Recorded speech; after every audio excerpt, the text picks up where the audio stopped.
The Fox Texas trio is back. Greg, Republicans are in the majority in the House starting in January. It's a slim number. Will this slim majority force both sides to work together? Stephen, I'm going to preface my response by reporting I recently was awarded an unsolicited senior citizen discount. Now, that's only relevant because I've seen this scenario before. Should they find common ground? My answer, absolutely. But will we see significant bipartisan collaboration? Not likely.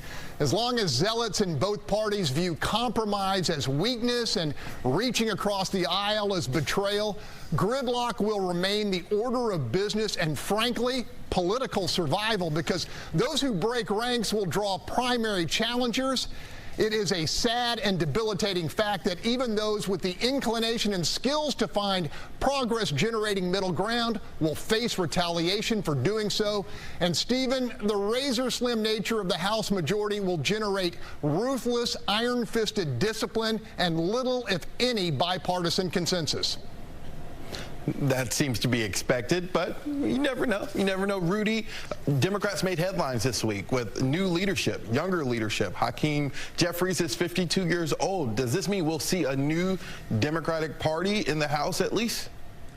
Well, Stephen, let me say that, first of all, that I agree with Grandpa Groogan over there. I've seen this show before, and I think initially what this is all going to mean is a first year of turmoil.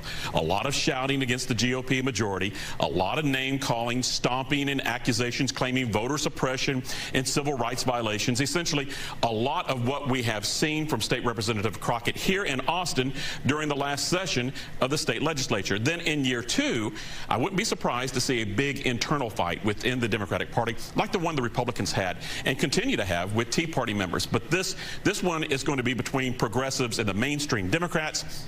It's going to be one of those big family fights like, oh, teenagers and their parents, right, Stephen?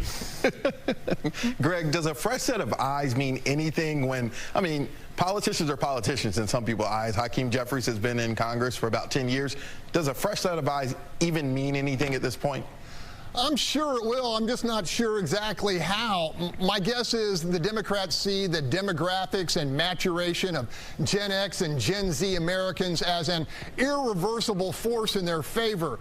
So I believe they will double down on climate change, social equity, gun control, reproductive choice, and vastly expanding the role of government to fully fund health care, basic housing, and even higher education as fundamental rights. Of course, someone has to pay for all that, and therein lies the age-old choice. How much do you take from the haves in order to support and supposedly elevate the have-nots? So to answer the question, this new generation of Democratic leadership will be more liberal than the last, and that's saying something.